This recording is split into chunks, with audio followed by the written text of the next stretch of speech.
الحمدللہ وحدہ والصلاة والسلام علی من لا نبی بعدہ. اللہ تعالیٰ کی حمد و ثنا اور نبی کریم صلی اللہ علیہ وسلم کے اوپر صلاۃ و سلام بھیجنے کے ساتھ ہم سورہ فاتحہ کے اس سلسلے کی چوتھی اور آخری نشست کی ابتدا کرتے ہیں. تو میں یاد دہانی کے طور پر میں آپ لوگوں کے سامنے یہ پیش کرنا چاہتا ہوں کہ ہم نے رمضان کی تیاری کے لیے سورہ فاتحہ کی تفسیر 4 نشستوں میں کرنے کا ارادہ کیا تھا. اللہ تعالیٰ کے فضل و کرم سے ہم نے پچھلی 3 نشستیں پچھلے 3 ہفتوں میں مکمل کر لیں اور آج ہماری چوتھی اور آخری نشست ہے. تو آج کی نشست کا موضوع ہے کہ سورہ فاتحہ سب سے اہم دعا. ہم نے ابتدا کی تھی دوا سے کہ ایک دوا ہے. اب ہم پہنچ گئے ہیں چوتھی نشست میں. اس میں ہم سورہ فاتحہ کے بارے میں بطور ایک دعا کے بات کریں گے. سورہ فاتحہ جیسے کہ آپ نے دیکھا ہم ایاک نعبد و ایاک نستعین تک پہنچ چکے تھے پچھلی نشست میں. ہم نے اس سورت کے حوالے سے شروع میں ایک حدیث دیکھی تھی, حدیث قدسی, جس میں اللہ تعالیٰ نے کہا تھا کہ سورہ فاتحہ میری اور میرے بندے کے درمیان میں گفتگو ہے, جسے اللہ تعالیٰ نے اپنے اور ہمارے درمیان تقسیم کر دیا ہے. تو اب ہم وہ جو پہلا حصہ ہے وہ مکمل کر چکے ہیں. اب ہم اس دوسرے حصے میں جا رہے ہیں جس میں انسان اللہ تعالیٰ کی تعریف کرنے کے بعد اللہ تعالیٰ کے سامنے اپنی عرض رکھتا ہے. پچھلی نشست میں ہم نے ایاک نعبد و ایاک نستعین کے بارے میں جو باتیں کی تھی ہم جلدی سے دہرا لیتے ہیں. ایاک نعبد, نعبد کے اندر ذرا یہ جو نون عین بے دال ان کو ذرا الگ الگ کیجئے. اس میں سے جو نون ہے یہ کس چیز کی طرف نشاندہی کر رہا ہے؟ نون کس چیز کی طرف نشاندہی کر رہا ہے؟ ہم سب ہم نے کہا تھا کہ اگر یہ الف ہوتا تو اپنی ذاتی بات ہو رہی ہوتی, لیکن یہ نون ہے تو ایک اجتماعی بات ہو رہی ہے. اس کے بعد عین بے دال, نعبد میں عین بے دال کس چیز کی طرف نشاندہی کر رہا ہے؟ عبد یعنی ہم اللہ تعالیٰ کے عبد ہیں. نعبد کا مطلب ہم وہ عبد ہیں جو عبادت کرتے ہیں, عبادت کی طرف نشاندہی کر رہے ہیں. لیکن جس طریقے سے اللہ تعالیٰ نے قرآن شریف میں ہمیں نعبد ایاک نعبد جو یہ کلمہ ہے اس پہ اگر ہم غور کریں, اور قرآن شریف کے ہر کلمے پہ غور کرنا چاہیے, تو یہی بات کہنے کا ایک اور بھی طریقہ تھا. کئی اور طریقے ہو سکتے تھے, میں ایک اور طریقہ آپ کے سامنے پیش کرتا ہوں. ہم یوں بھی کہہ سکتے تھے ایاک نعبد کے بجائے ہم کہہ سکتے تھے نعبدک, ہم آپ کی عبادت کرتے ہیں. لیکن نعبدک نہیں کہا گیا, کہا گیا ایاک نعبد. تو یہ جو ایاک ہے اس کا کیا فائدہ ہے, اس کی کیا اہمیت ہے؟ تو جو علماء تفسیر ہیں وہ اس کے 2 فائدے بتاتے ہیں. ان میں سے ایک تو یہ کہ شروع کیا جا رہا ہے ایاک نعبد, اللہ تعالیٰ سے ابتدا کی جا رہی ہے, ہم آپ ہی کی عبادت کرتے ہیں. یعنی اس کے اندر انسان اور اللہ تعالیٰ کے درمیان زیادہ اہم کون؟ اللہ رب العزت. ایاک سے شروع کیا جا رہا ہے, تو ایک تو یہ بات ہو گئی. دوسرا اس کے اندر تخصیص ہے, یعنی کہ خاص ہم کہہ رہے ہیں, خاص فقط اللہ تعالیٰ کی, ہم آپ ہی کی عبادت کرتے ہیں. ایاک نعبد, اگر ہم کہتے ہیں نعبدو کا, ہم آپ کی بھی عبادت کرتے ہیں اوروں کی بھی کرتے ہیں, اس جملے میں یہ غلط مفہوم آ سکتا تھا. تو اللہ تعالیٰ نے جس طریقے سے کہا اس کا دوسرا فائدہ یہ ہے کہ ہم صرف آپ ہی کی عبادت کرتے ہیں. پچھلے ہفتے جب ہمارا یہ نشست ختم ہوئی تو بعد میں ہمارے ایک بھائی سے میری گفتگو ہو رہی تھی, تو انہوں نے کہا کہ غور کرنے کی بات ہے کہ اس میں عبادت تو میں اکیلا کھڑا ہوا کر رہا ہوں, لیکن نون استعمال ہوا ہے یعنی کہ ہم سب مل کر, تو اس کی کیا اہمیت ہے؟ یہاں پہ نعبدو کیوں کہا گیا, مل کر کیوں؟ ذرا غور کیجئے اور آپ مجھے بتائیے یہاں پر یہ اجتماعی حرف کیوں استعمال ہو رہا ہے, اکیلے کی بات کیوں نہیں ہو رہی؟ جی تو ایک تو آپ نے کہہ دیا, ہمارے بھائی نے بتایا کہ ہم جب نماز پڑھتے ہیں تو ہم جب اجتماعی نماز پڑھتے ہیں, جماعت سے نماز پڑھتے ہیں, اس کا ہمیں بتایا گیا کہ اجر بہت ہی زیادہ ہے, بلکہ جو حنابلہ ہیں ان کے ہاں تقریباً واجب ہے یہ اجتماعی نماز پڑھنا, یعنی جماعت کے ساتھ نماز پڑھنا. ٹھیک ہے, ہمارے بہت سارے ایسی عبادات ہوتی ہیں جو کہ ہم اجتماعی طور پر کرتے ہیں. ایک یہ اہمیت ہوگی, بالکل ٹھیک کہا ہمارے بھائی نے. اور کوئی وجہ نون کی مل کر عبادت کرنے کا ذکر یہاں پہ اور کس وجہ سے ہو سکتا ہے؟ سوچئے ذرا.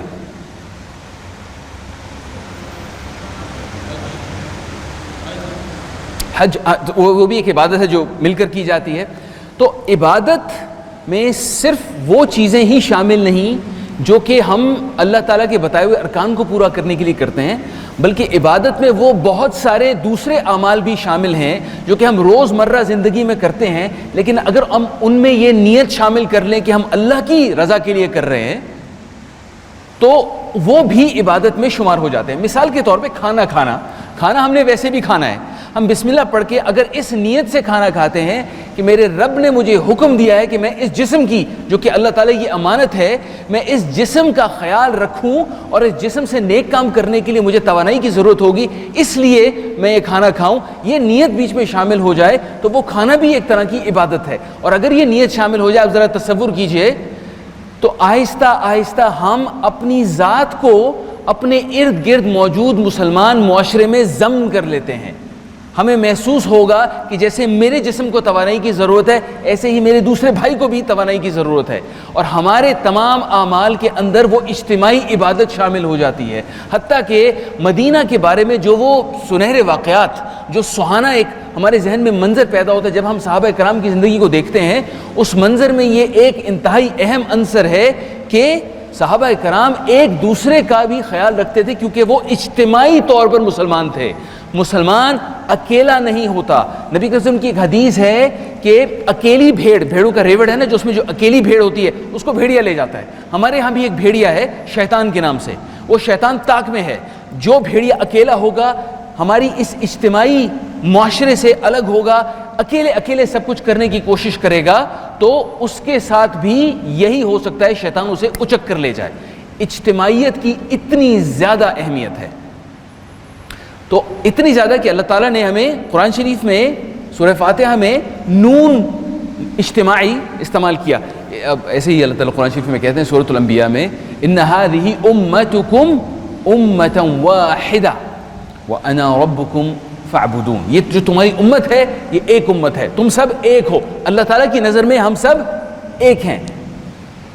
اور اس کا مطلب یہ بھی کہ اگر ہم میں سے کوئی چند ایک ایسے ہیں جن سے کچھ غلطی ہوتی ہے، تو ہم میں سے جو باقی ہیں جن سے غلطی نہیں ہو رہی، جنہیں معلوم ہے کہ وہ غلطی کر رہے ہیں، ہم نے ان کو حقارت کی نگاہ سے نہیں دیکھنا.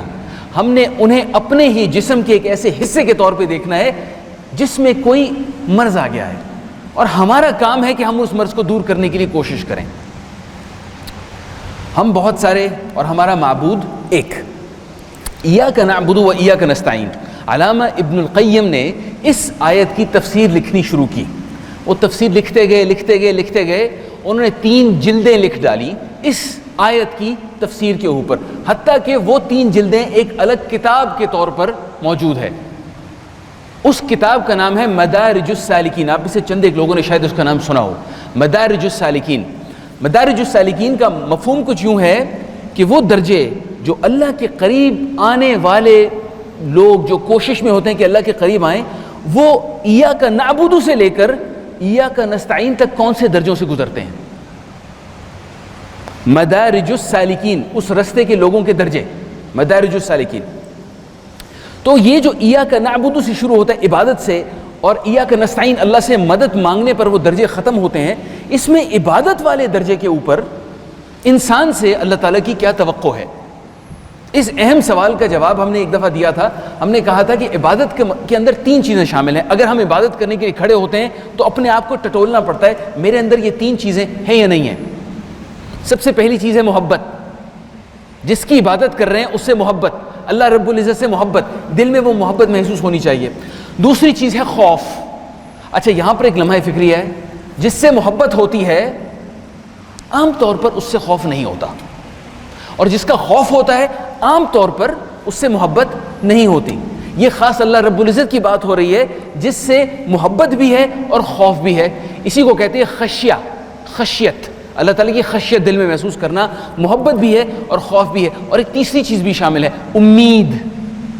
مایوسی گناہ ہے، ہم سب کو معلوم ہے نا، اردو کا بھی محاورہ ہے مایوسی گناہ ہے. یہ ہمارے دین سے آتا ہے. مایوسی اس لیے گناہ ہے کہ امید عبادت کا عنصر ہے، اس میں شامل ہے.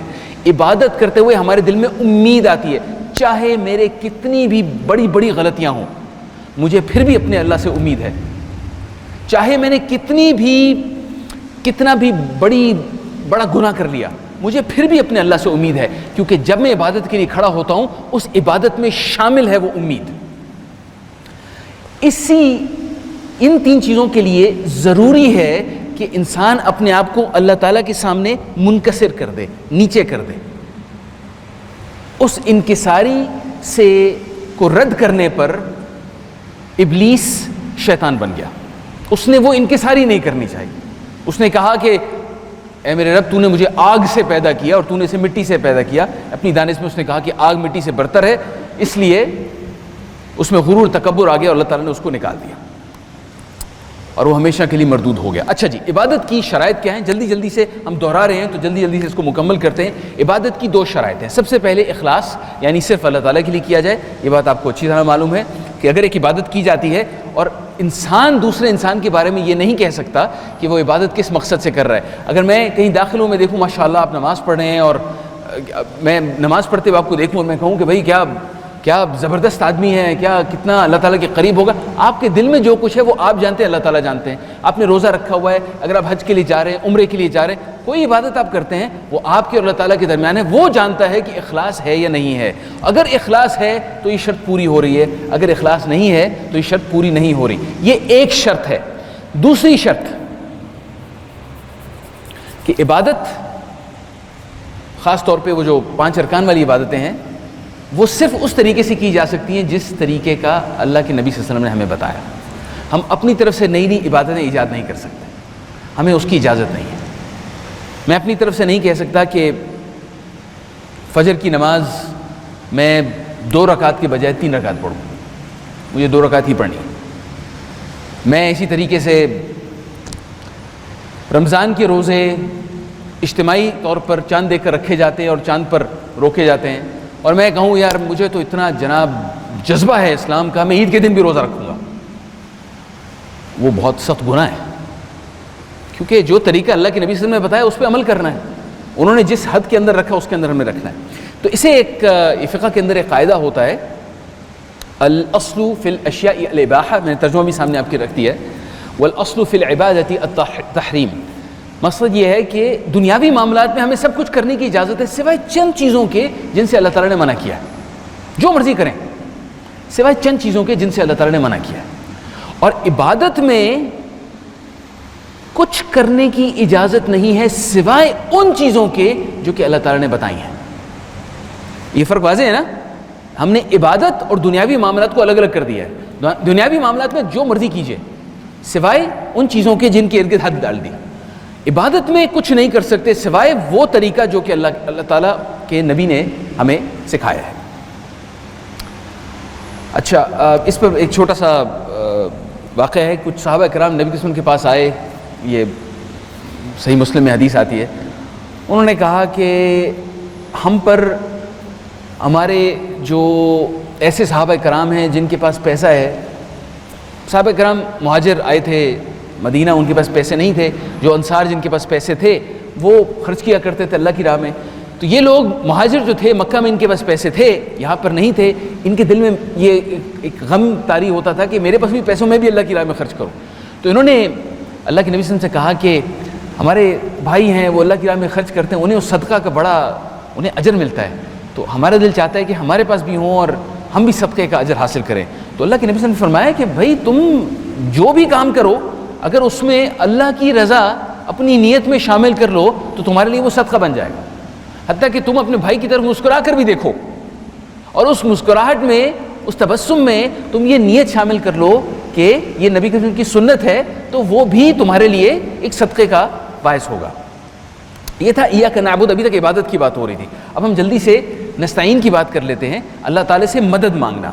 مدد مانگنا بذات خود ایک عبادت ہے، حتیٰ کہ حدیث شریف میں آتا ہے الدعاء مخ العبادہ، یعنی دعا جو ہے یہ عبادت کا مغز ہے۔ اللہ تعالیٰ سے مانگنا عبادت کا اصل ہے۔ عبادت کی گہرائی میں جائیں تو اس کی اصل حقیقت ہے اللہ تعالیٰ سے مانگنا۔ اس میں ایک بڑی واضح آیت ہے سورۃ غافر میں، اللہ تعالیٰ کہتے ہیں اعوذ باللہ من الشیطان الرجیم وقال ربکم ادعونی استجب لکم، یعنی کہ اللہ تعالیٰ فرماتے ہیں کہ مجھ سے مانگو میں دوں گا، اس کا جواب دوں گا۔ ان الذین یستکبرون عن عبادتی، اس کے بعد ان لوگوں کا ذکر کیا جا رہا ہے جو کہ اللہ تعالیٰ سے نہیں مانگتے. یہ وہ لوگ ہیں جنہوں نے اللہ کی عبادت سے اپنے تکبر کی وجہ سے اجتناب کیا. یعنی دعا مانگنا اتنا اہم ہے. سیدخلون جہنم داخلین، ایسے لوگوں کو اللہ تعالیٰ جہنم میں داخل کریں گے. تو دعا مانگنا بذات خود ایک عبادت ہے. دعا مانگا کیجئے. میں کبھی کبھی اس چیز کا ذکر کیا کرتا ہوں. ایک تابعی تھے، وہ کہیں سے گزر رہے تھے. انہوں نے چند ایک لڑکوں کو دیکھا، وہ کہیں گپے لگا رہے تھے، ہنس رہے تھے، کھیل رہے تھے. تو انہوں نے بطور نصیحت ان سے کہا کہ میرے بچے، تمہیں کوئی ایسی چیز نہیں سوچتی جو تم اللہ سے مانگو؟ تو وہ لڑکے رک گئے. انہوں نے ایک دوسرے کی طرف دیکھا اور حیران ہو گئے کہ میں کیا مانگوں. تو ان تابعی نے ان کو بطور تلقین کہا کہ اللہ کی قسم میں تو نمک بھی اللہ تعالیٰ سے مانگتا ہوں، کیونکہ دعا ایک عبادت ہے. اور اسی دعا کے اندر جب ہم کہتے ہیں ایاک نستعین، ہم آپ ہی سے مانگتے ہیں، تو اسی کے اندر توکل بھی شامل ہے کہ آپ سے مانگا میرے رب، اس کے بعد میرا آپ کے اوپر توکل ہے. میں محنت کروں گا اور آپ سے مانگوں گا، اور میرا توکل ہے کہ دنیا میں جو بھی وسیلہ بنے مسبب الاسباب آپ ہیں. اچھا جناب، اب ہم آتے ہیں آخری آیات کے اوپر سورہ فاتحہ کی. اہدنا الصراط المستقیم. ہم نے کہا تھا کہ سورہ فاتحہ ایک دعا ہے. یہاں پر وہ دعا والا حصہ شروع ہوتا ہے. ہم اللہ تعالیٰ کی تعریف کرنے کے بعد کہتے ہیں اہدنا، ہمیں ہدایت دیجئے. یہاں پہ بھی وہ نون ہے، اجتماعی نون، ہمیں ہدایت دیجئے. اہدنا، اہدنا یا ہدایت کی تلاش، ہدایت کی طلب خاص طور پہ مسلمانوں کا ایک مسئلہ ہے. ہمیں چونکہ الحمدللہ پیدائشی مسلمانوں کو گھر میں بیٹھے بٹھائے اسلام مل گیا، اس لیے ہمیں اندازہ نہیں ہے کہ ہدایت کی طلب ایک کتنی تکلیف دہ چیز ہوتی ہے. اگر کسی کے پاس ہدایت نہ ہو تو اس کے لیے کتنا تکلیف دہ معاملہ ہے. یہ ایک خاتون ہے، غیر مسلم تھیں، مسلمان ہو گئی ہیں. پہلے کی بات ہے، مسلمان ہو گئی ہیں. ان کی جناب ایک ویڈیو گردش کر رہی تھی. اچھا، اس ویڈیو میں صرف وہ روتی بھی نظر آ رہی ہیں، تاریک سا کمرہ ہے، بری طرح رو رہی ہیں اور چیخ رہی ہیں کہ میرے ساتھ ایسا کیوں ہو رہا ہے، مجھے کیوں کچھ سجھائی نہیں دے رہا، مجھے کیوں راستہ نہیں مل رہا. اور اس کے بعد انہوں نے ایک اس چیز کا ذکر کیا کہ اب الحمدللہ میں مسلمان ہو گئی ہوں، اور میں جس ہدایت کی تلاش میں تھی وہ مجھے مل گئی ہے، اور اب مجھے سکون ہے. یہ میں ایک مثال آپ کے سامنے اس لیے رکھ رہا ہوں کہ یہ ایک معروف چیز ہے، بہت سے لوگوں نے یہ چیز دیکھی ہوگی، لیکن میں اپنے کئی دوستوں کے بارے میں آپ کو بتا سکتا ہوں جو پہلے غیر مسلم تھے، اور ان کے وہ خود بتاتے ہیں کہ جب انہیں معلوم نہیں تھا کہ سیدھا رستہ کیا ہے، اللہ تعالیٰ کی طرف جانے کا رستہ کیا ہے، حقیقت کیا ہے، سچ کیا ہے، مجھے اس دنیا میں کیوں بھیجا گیا، جب انہیں یہ بات معلوم نہیں تھا تو ان کے دل میں قرار نہیں تھا. اور دل میں قرار نہ ہونا وہ چیز ہے جسے آج کل ہم ڈپریشن کہتے ہیں. اور انسان جب انتہائی شدید ڈپریشن کی حالت میں چلا جاتا ہے، میں کلینکل ڈپریشن کی بات نہیں کر رہا جو کہ کیمیکل امبیلنس کی وجہ سے ہوتا ہے، میں بات کر رہا ہوں اس ڈپریشن کی جو کہ شیطان انسان کے دل میں پیدا کرتا ہے، گمراہی کا ڈپریشن.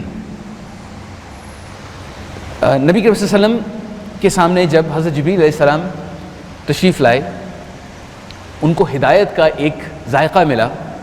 اس کے بعد کچھ عرصے کے لیے جبریل علیہ السلام نہیں آئے. واقعہ معروف ہے، آپ جانتے ہیں کہ نبی کریم صلی اللہ علیہ وسلم اس کے بعد اس تلاش میں تھے کہ میں کس طریقے سے اس ناموس کو واپس بلاؤں، میرے کنٹرول میں تو یہ چیز نہیں ہے. اور وہ پریشانی کی حالت میں باہر نکل جایا کرتے تھے، اونچے ٹیلوں پر، چٹانوں پر پھرا کرتے تھے، اور ان کے دل پر وہ بوجھ تھا. پھر ایک دن جبریل علیہ السلام تشریف لائے اور یہ آیات نازل ہوئیں. ذرا ان آیات پر غور کیجیے گا. اعوذ باللہ من الشیطان الرجیم، بسم اللہ الرحمن الرحیم. والضحیٰ، اللہ تعالیٰ قسم کھا رہے ہیں ضحیٰ کے وقت کی، صبح کے اس خوبصورت وقت کی. واللیل اذا سجا ما ودعک ربک وما قلی. آپ کے رب نے آپ کو اکیلا نہیں چھوڑا. وہ جو آپ اپنے دل میں محسوس کر رہے ہیں نا کہ وہ کہاں گئی ہدایت، آپ کے رب نے آپ کو اکیلا نہیں چھوڑا. اور یہ گفتگو صرف اللہ کے نبی سے نہیں ہو رہی، یہ آپ سے اور مجھ سے بھی ہو رہی ہے. وَلِلْآخِرَةُ خَيْرٌ لَكَ مِنَ الْأُولَى وَلِلْآخِرَةُ خَيْرٌ لَكَ مِنَ الْأُولَى. اور جو آخرت میں ہے وہ اس دنیا میں جو ہے اس سے بھی زیادہ بہتر ہے. وَلَسَوْفَ يُعْطِيكَ رَبُّكَ فَتَرْضَىٰ، اللہ تعالیٰ تجھے عطا کریں گے دنیا میں بھی اور آخرت میں بھی۔ اللہ تعالیٰ اپنے تعلق کو، اپنے بندے کے ساتھ اپنے تعلق کو ان الفاظ میں بیان کر رہے ہیں کہ اللہ تعالیٰ تجھے عطا کریں گے، راضی ہو جائے گا۔ أَلَمْ يَجِدْكَ يَتِيمًا فَآوَىٰ، کیا تمہارے رب نے تمہیں یتیم نہیں پایا اور پھر تمہارا خیال رکھا؟ وَوَجَدَكَ ضَالًّا فَهَدَىٰ، اور پھر تمہیں ہدایت کی تلاش میں ادھر ادھر پھرتا ہوا پایا اور ہدایت عطا کی۔ اللہ تعالیٰ اپنی نعمت کا اظہار کر رہے ہیں۔ ہم سب بھی میرے بھائی، ہم سب بھی ضال ہیں، ہم سب بھی گمراہ ہیں، صرف اللہ تعالیٰ کی خاص نعمت ہے کہ ہمیں ہدایت ملی ہے۔ اس نعمت پر ہمیں اللہ تعالیٰ کا شکر ادا کرنا لازم ہے۔ اس کے لیے ضروری ہے کہ ہمارے دل میں بھی ہدایت کی طلب ہو۔ یہ جو چیز ہمیں تشتری میں رکھ کر پیش کر دی گئی ہے، اس کی قدر کرنا ضروری ہے۔ اس کی قدر کیسے کی جائے گی؟ 3 چیزیں ہیں۔ سب سے پہلے اسلام کی نعمت پر اللہ تعالیٰ کا شکر ادا کرنا، پہلی چیز۔ اس میں اللہ تعالیٰ قرآن شریف میں ایسے لوگوں کی کہ الفاظ کو نقل کرتے ہیں۔ اللہ تعالیٰ فرماتے ہیں اعوذ باللہ من الشیطان الرجیم الحمد للہ الذی ہدانا لہذا، تعریف ہے اس رب کی جس نے ہمیں اس چیز کی طرف ہدایت دی۔ وما کننا لنہتدی لولا ان ہدانا اللہ، اور اگر اللہ تعالیٰ ہدایت نہ دیتے تو ہمیں ہدایت نہ ملتی۔ تو سب سے پہلے اسلام کی نعمت پر اللہ کا شکر۔ دوسری چیز کیا ہے؟ اسلام پر زندگی اور موت کے لیے دعا، کیونکہ اس وقت اگر ہمارے پاس ہدایت ہے تو اس کا مطلب یہ نہیں ہے کہ موت پر بھی ہوگی۔ موت کا وقت انتہائی سخت وقت ہوتا ہے، اس پر بڑے بڑے پھسل جاتے ہیں۔ اس لیے ہدایت کی طلب کے اندر ہمیں اللہ تعالیٰ سے اپنے دل کو اسلام پر ثابت رکھنے کے لیے ایک دعا بھی سکھائی اللہ کے نبی صلی اللہ علیہ وسلم نے۔ یہ دعا آپ میں سے بیشتر لوگ ویسے بھی کرتے ہیں، یاد دہانی کے لیے میں پھر دہرا دیتا ہوں۔ یا مقلب القلوب، اے وہ رب جو دلوں کو پلٹتا ہے، ثبت قلبی علی دینک، میرے دل کو اپنے دین پر قائم کر دے۔ یہ دعا بار بار کرنا بھی ہدایت کی طلب میں شامل ہے۔ تیسری چیز، عمل میں، اپنے اعمال میں اللہ تعالیٰ کی مرضی لا دی جائے۔ اس بارے میں ہم پچھلی دفعہ بھی کچھ بات کر چکے ہیں۔ میں مختصر سا ایک واقعہ آپ کے سامنے رکھتا ہوں۔ ہم سب جانتے ہیں کہ جب نبی کریم صلی اللہ علیہ وسلم کے پاس وحی آئی تو نبی کریم صلی اللہ علیہ وسلم کی اہلیہ ان کو ورقہ بن نوفل کے پاس لے گئیں۔ نبی کریم صلی اللہ علیہ وسلم پریشان تھے۔ ورقہ بن نوفل کے پاس کیوں لے کے گئیں؟ کیونکہ حضرت خدیجہ، اللہ تعالیٰ نے ان کو ماشاءاللہ ایک بڑا ذہن دیا تھا، بڑا فہم دیا تھا۔ انہوں نے محسوس کر لیا کہ اس پورے علاقے کے اندر ایک شخص ایسا ہے جو کہ ان کے رشتہ دار بھی تھے، ایک شخص ایسا ہے جو کہ شاید اس معاملے کو سمجھ سکے۔ پہچان گئی وہ، نبی کے تشریف لے گئے۔ آپ سبھی جانتے ہیں اس کے بعد کیا ہوا۔ گفتگو میں ورقہ بن نوفل نے کیا کہا؟ یہ وہی ناموس ہے جو موسیٰ کے پاس آیا تھا۔ اچھا، اس سے ہمیں بہت ساری چیزیں پتہ چلتی ہیں۔ ذرا سوچئے، ورقہ کے بارے میں ہمیں معلوم ہے کہ ان کی عمر بہت ہو چکی تھی اس وقت، حضرت خدیجہ سے بھی بہت بڑے تھے وہ۔ تو انہوں نے کہا کہ موسیٰ علیہ السلام کے پاس جو ناموس آیا تھا یہ وہی ناموس ہے۔ اس کا مطلب ہے کہ وہ پڑھے لکھے تھے، انہوں نے اس سے پہلے دین کا علم کہیں سے حاصل کیا ہوا تھا، انہیں معلوم تھا کہ موسیٰ کون تھے، انہیں معلوم تھا کہ حضرت جبرائیل کون تھے۔ ورقہ بن نوفل کا ایک واقعہ ہے، اس سے پہلے کی تفصیل ہے جو کہ ہم میں سے بیشتر لوگوں کو معلوم نہیں۔ ورقہ بن نوفل نبی کے وسلم کی پیدائش سے پہلے کا کہیں واقعہ ہے کہ مکہ کے لوگوں نے ایک بہت بڑا سا ایک میلہ کیا۔ اس میلے میں انہوں نے اپنے بتوں کو کہیں مکہ سے باہر کہا کہ ہم بتوں کے لیے ایک میلہ کریں گے، اور سب وہاں چلے گئے۔ مکہ میں کوئی نہیں بچا سوائے 4 لوگوں کے۔ یہ وہ 4 لوگ تھے جو بتوں کی پوجا نہیں کرتے تھے، اس لیے بتوں والے میلے میں نہیں جانا چاہتے تھے۔ اور جب سب لوگ چلے گئے، 2-3 دن کے لیے کہیں گئے، یہ لوگ باہر نکلے تو ان کی ایک دوسرے پہ نظر پڑی۔ انہیں تب پتہ چلا کہ یہ 4 کون ہیں۔ ان 4 کے نام ہیں ورقہ بن نوفل، زید بن عمر بن نفیل، عثمان بن الحویرث، اور چوتھے کا نام تھا عبید اللہ بن جحش۔ یہ 4 لوگ تھے۔ اب ان 4 لوگوں کو پہلی دفعہ پتہ چلا کہ اچھا بھائی آپ بھی اور آپ بھی تھوڑے سے مختلف ہیں باقیوں سے. ان چاروں کے حالات زندگی اب ہمیں معلوم ہیں. ورقہ بن نوفل اس کے بعد مکہ چھوڑ کر چلے گئے, جگہ جگہ تلاش کیا, یہودیوں سے ملاقات ہوئی, عیسائیوں سے ملاقات ہوئی, صابئین جنہیں کہا جاتا ہے سیبین, ان سے ملاقات ہوئی.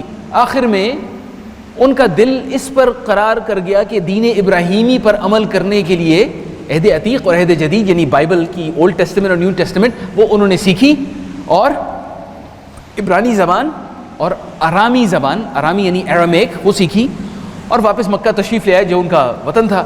وہاں پر انہوں نے اپنی زندگی کے باقی ایام گزار دیے. اور اپنی زندگی کے آخری ایام میں ان کی ملاقات ہوئی اپنی ایک بھتیجی کے شوہر سے, جس نے آ کے کہا کہ میں گیا تھا غار حرا میں, وہاں پر آیا, میرے پاس ایک ایسی ایک نور والی ایک چیز آئی, اس نے مجھے یہ کچھ کہا, یہ کلمات کہے.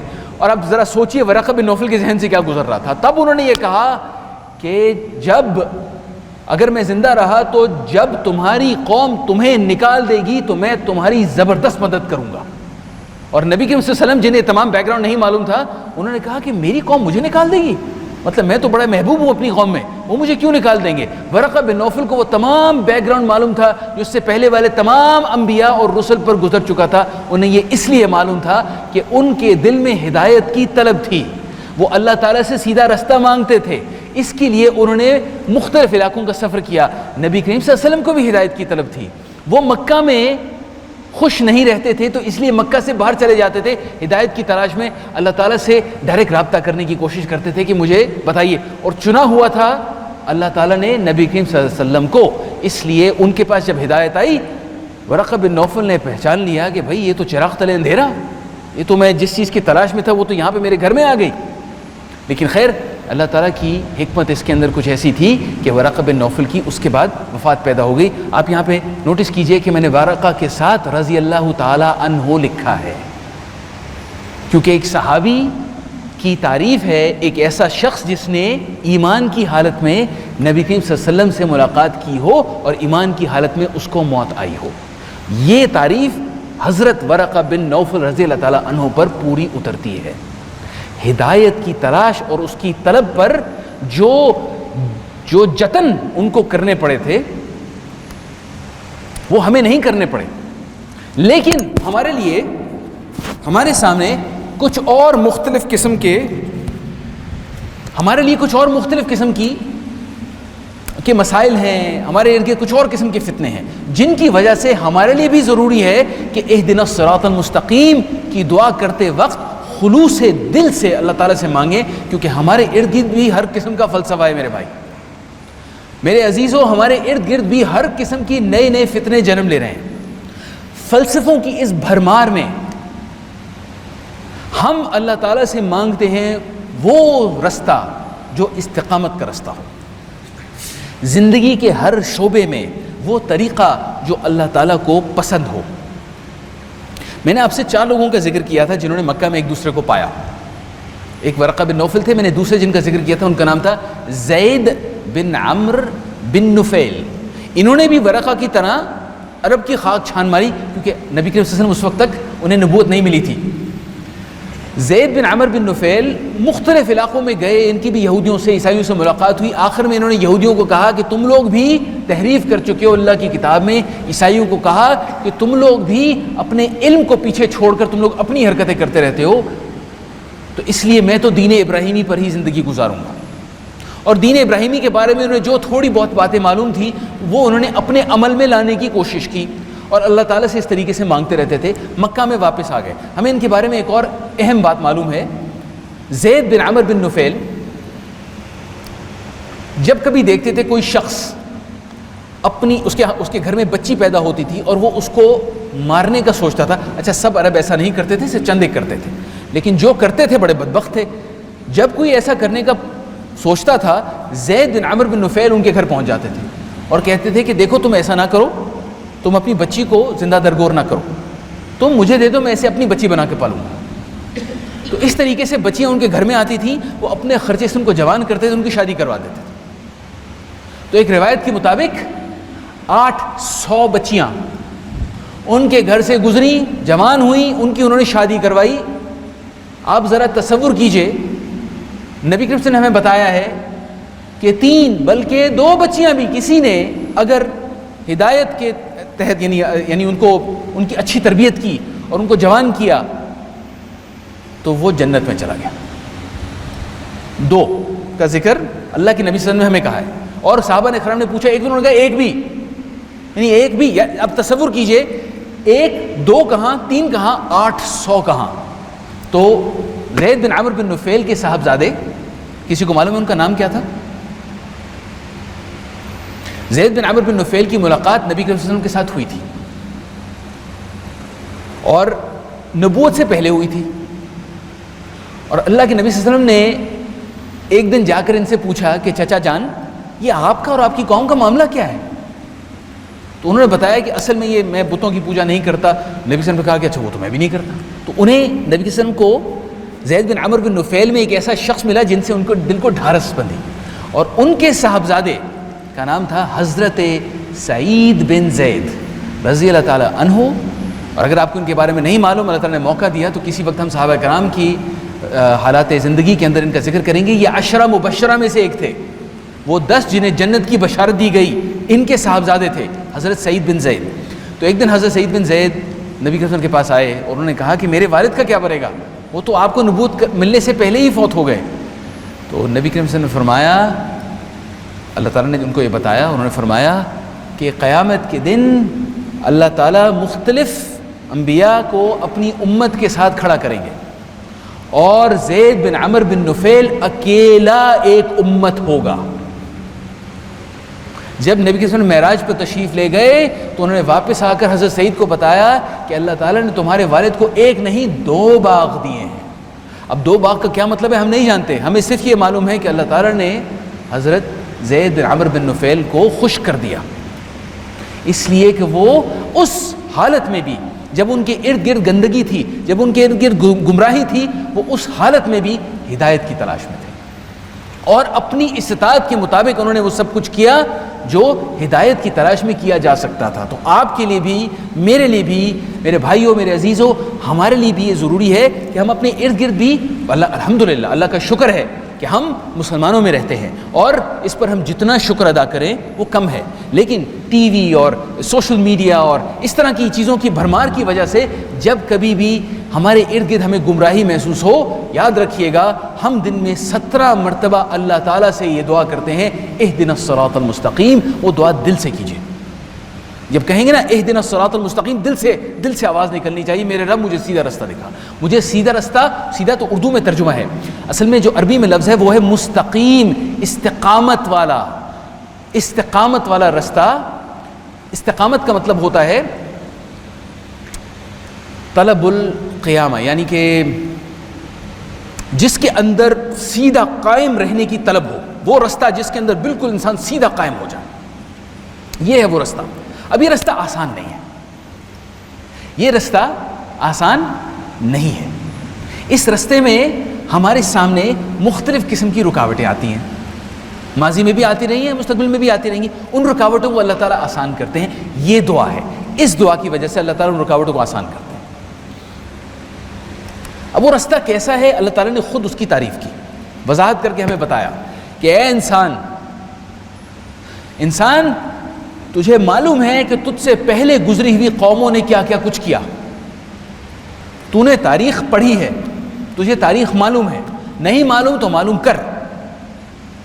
پچھلی قوموں نے کیا کیا وہ معلوم کر، اور پھر میں بتاتا ہوں سیدھا رستہ کیا ہے. صراط الذین، رستہ ان لوگوں کا، انعمت علیہم، جن پر اللہ تعالیٰ نے اپنی نعمت نازل کی.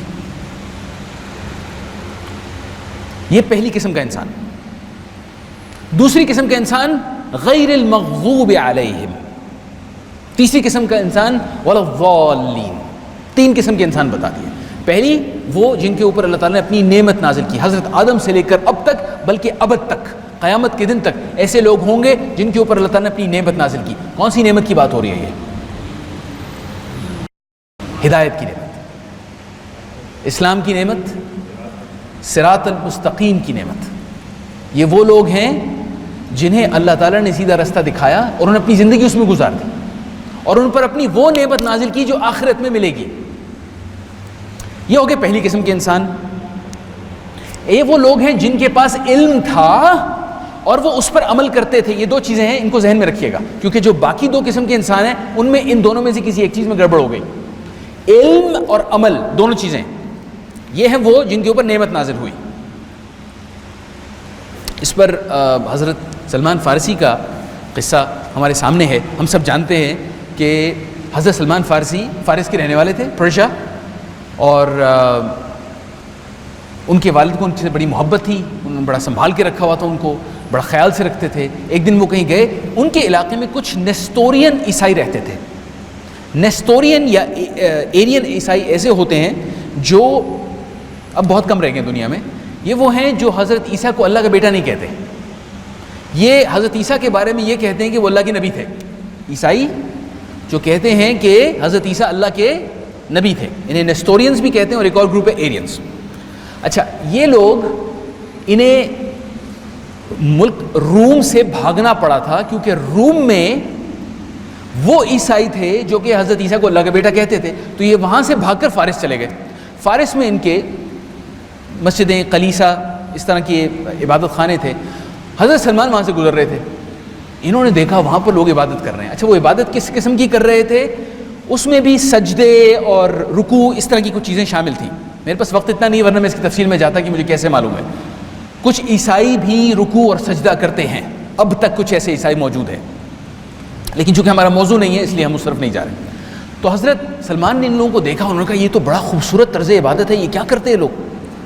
انہوں نے معلوم کیا کچھ, واپس آ کے اپنے والد کو بتایا.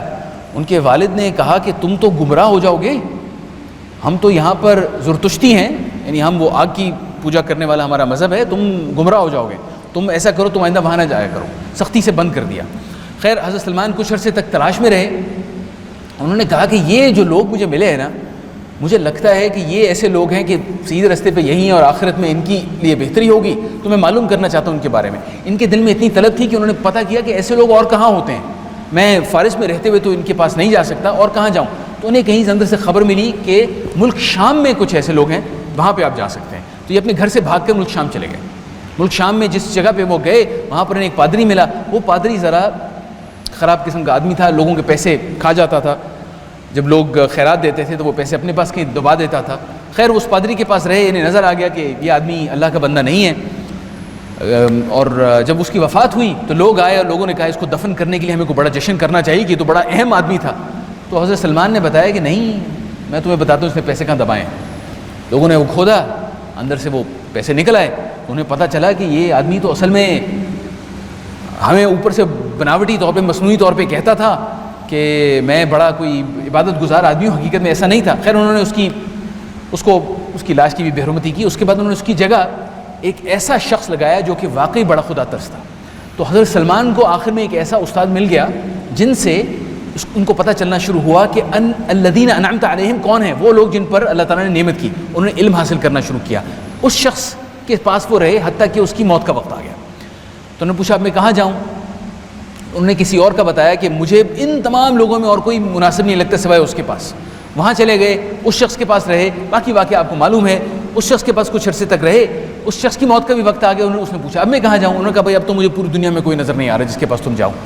بس یہ جو نشانیاں ہیں ان سے لگ رہا ہے کہ آخری نبی کے آنے کا وقت ہو گیا ہے. وہ کہاں آئیں گے؟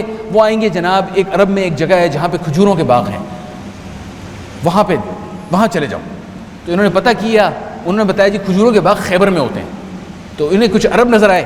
انہوں نے ان عربوں سے کہا کہ مجھے خیبر تک لے جاؤ گے؟ انہوں نے کہا لے جائیں گے. وہ اپنے ساتھ لے گئے. یہ اسلام سے پہلے کے عرب ہیں, اور کسی بھی قوم میں سے اگر آپ اسلام نکال دیں تو پھر آپ کو ان میں خناس نظر آئے گا. تو ان عربوں نے اپنے اس قبل از اسلام خناس کا مظاہرہ کیا, حضرت سلمان فارسی کو غلام بنا لیا. غلام بنا کر بیچ دیا ایک یہودی کے ہاں. اس یہودی نے کہا کہ میں رہتا ہوں اس جگہ جس کا نام یثرب ہے, اور تم میرے ساتھ یثرب جاؤ گے. تو یہ اس کے ساتھ یثرب گئے. یثرب گئے تو وہ نشانیاں نظر آنی شروع ہو گئی. 2 لاوے کے پہاڑ, کھجوروں کے درخت, یہ وہی نشانیاں تھیں جو انہوں نے اپنے استادوں سے سیکھی تھیں کہ آخری نبی کے آنے کی جگہ ہے. تو یہ خوش ہوئے کہ اللہ تعالیٰ نے مجھے اس جگہ پر لے آئے جہاں پر میں آنا چاہتا تھا. اور باقی واقعہ آپ کو معلوم ہے. خیر, بتانے کا مقصد یہ تھا صراط الذین انعمت علیہم, ان لوگوں کا راستہ جن کے اوپر اللہ تعالیٰ نے اپنی نعمت نازل کی. دوسری قسم کے لوگ المغضوب علیہم. اچھا یہاں پر ایک چھوٹا سا نقطہ ہے. ضاد جس کو ہمارے ہاں کبھی کبھی تلفظ میں زود کہا جاتا ہے, اس پر میں نے دیکھا ہے کہ میں نے ایک جگہ افسوسناک واقعہ یہ دیکھا کہ امام صاحب ضاد کو ضاد تلفظ سے ادا کر رہے تھے, تو پیچھے کچھ لوگ تھے, انہوں نے ان کے پیچھے نماز پڑھنے سے تھوڑی سی جھجک ظاہر کی. میں گزارش یہ کرنا چاہتا ہوں کہ ضاد کے تلفظ کے اوپر علماء کرام کے ہاں ایک اختلاف موجود ہے, اور دونوں طرف بہت وزن ہے. ہم میں سے جن لوگوں کو عربوں کے ساتھ رہنے کا موقع ملا ہے انہیں معلوم ہے کہ آج کل عام طور پہ عرب اس کو ضاد کہتے ہیں, یعنی دال سے ملتا جلتا, اور ہمارے ملک میں اس کو زود یعنی زائی سے ملتا جلتا کہا جاتا ہے. میں گزارش یہ کرنا چاہتا ہوں کہ اس حرف کے تلفظ کے اوپر دونوں طرف بہت سارا وزن موجود ہے. میرے استاد نے مجھے ضاد سکھایا تھا جو کہ دال اور زائی کے درمیان کا ایک تلفظ ہے, لیکن اگر آپ کو کہیں کوئی ضاد کہتا ہوا سنائی دے تو اس کا مطلب یہ نہیں کہ اس کے پیچھے نماز نہیں ہوتی. تو گزارش ہے کہ اس قسم کی چیزوں میں بہت زیادہ تشدد مناسب نہیں ہوتا. خیر, یہاں پہ ہم بات کر رہے ہیں غیر المغضوب علیہم, ان لوگوں کے نہیں جو غضب کے مستحق ہو گئے. چھوٹا سا اہم نقطہ یہاں پر, غضب کے مستحق خود ہو گئے. کس طریقے سے یہاں پر ذکر کیا گیا ہے مغضوب علیہم؟ یہ نہیں کہ اللہ تعالیٰ کا غضب ان کے اوپر نازل ہوا, یہاں پہ اس چیز کی بات نہیں کی جا رہی. یہ ان لوگوں کی بات کی جا رہی ہے جنہوں نے خود اپنے آپ کو غضب کا مستحق کر لیا. کیوں؟ کیونکہ انہوں نے جانتے بوجھتے ہوئے, علم ہوتے ہوئے فسق اور فجور کیا. جانتے ہوئے کہ کوئی چیز غلط ہے پھر بھی وہ کیا. مثال کے طور پہ یہاں پر عام طور پہ اس کی تفسیر میں کہا جاتا ہے کہ یہودیوں کی بات ہو رہی ہے, کیونکہ ان کے پاس علم تھا اور ہے. اب تک کے یہودیوں کے لیے علم بہت اہم ہے. میں نے یہودیوں کے ساتھ وقت گزارا ہے سمجھنے کے لیے کہ وہ علم کو کس طریقے سے سیکھتے ہیں اور کتنی اہمیت دیتے ہیں. تو ان میں ایک تو سیکولر گروپ ہے, اس کو تو سائڈ پہ رکھتے ہیں, لیکن جو ان کا مذہبی گروہ ہے وہ اپنی کتاب کو, اور کتاب میں ہم تورات کی بات نہیں کر رہے, ہم ان کی جو فقہ کی کتاب ہے میں اس کی بات کر رہا ہوں, اس کو تقریباً زبانی یاد کرتے ہیں, ایک طریقے سے اس کا حفظ کرتے ہیں. ان کے لیے علم اتنا اہم ہے. لیکن جب عمل کی بات آتی ہے تو انہوں نے اپنے لیے اپنے دین کو اتنا مشکل بنا لیا ہے کہ اس پہ عمل کرنا ویسے ہی تقریباً ناممکن ہے, اور یہ بات وہ خود بھی کہتے ہیں. تو علم اور عمل کو انہوں نے الگ الگ کر لیا. علم ہوتے ہوئے صحیح چیز پر عمل نہیں کیا. یہ ہے المغضوب علیہم. اور تیسری قسم کے وہ لوگ ہیں الضالین, وہ لوگ جو گمراہ ہو گئے. یہ وہ لوگ ہیں جنہوں نے علم کو چھوڑ دیا اور صرف عمل کرتے رہے. اور ان کے بارے میں جو قدیم تفاسیر ہے ان میں کہا جاتا ہے یہ عیسائیوں کی بات ہو رہی ہے. اور عیسائی بہت سارے اچھے کام کرتے ہیں, اتنے اچھے کام کہ جب حضرت عمرو بن العاص نے مصر پر قبضہ کیا, مصر کو فتح کیا, تو وہاں پر ان کی ملاقات ہوئی وہاں کے مقامی عیسائیوں سے جنہیں قبطی کہا جاتا ہے. تو قبطیوں سے ان کی ملاقات ہوئی, انہوں نے ان کا طرز زندگی دیکھا, اور حضرت عمرو بن العاص نے ان کے بہت سارے کاموں کی تعریف کی اور کہا کہ یہ لوگ اس لیے اچھے ہیں یا انہیں اس لیے کامیابی ملتی ہے یا اللہ تعالیٰ انہیں اس لیے کامیابی دیتے ہیں کیونکہ یہ اپنے آپ میں سے سب سے کمزور کی حفاظت کرتے ہیں. اور ہمیں اس سے سیکھنا چاہیے, اس میں بھی حکمت ہے. البتہ ہمیں یہ نہیں بھولنا چاہیے کہ اچھے عمل کو علم کی غیر موجودگی میں کرنے کا پھر فائدہ نہیں ہے. میں نے آپ سے کہا تھا کہ 3 قسم کے انسان ہیں, الذین انعمت علیہم, المغضوب علیہم, الضالین. اور اس میں فارمولا کیا ہے؟ علم بھی عمل بھی. ہم نے بہت عرصہ پہلے ہم نے سورۃ العصر کی تفسیر مل کر کی تھی. ہم نے کہا تھا کہ وہ ایک فارمولا ہے انسان کی زندگی گزارنے کا. ہم نے اس کے اندر کیا کہا تھا؟ اعوذ باللہ من الشیطان الرجیم, بسم اللہ الرحمن الرحیم, والعصر ان الانسان لفی خسر الا الذین آمنوا وعملوا الصالحات. آمنوا علم سے ہوتا ہے, عملوا الصالحات وہ نیک عمل ہیں جو ہمیں اپنی طرف سے خود کرنے پڑتے ہیں. تو میرے عزیز بھائیوں, سورہ فاتحہ ایک دعا ہے, اور اللہ تعالیٰ اپنی رحمت سے انسان کو اپنے آپ سے مانگنے کا ادب سکھا رہے ہیں، بالکل قرآن شریف کے شروع میں۔ سورہ فاتحہ ایک دروازہ ہے جس سے قرآن شریف کا مفہوم کھولا جاتا ہے، اور پورا قرآن اس دعا کا جواب ہے۔ اس طریقے سے میری اللہ تعالیٰ سے یہ دعا ہے کہ اللہ تعالیٰ آپ کو بھی اور مجھے بھی سورہ فاتحہ کو پڑھنے، سمجھنے اور پورے قرآن شریف پر عمل کرنے کی توفیق عطا فرمائے۔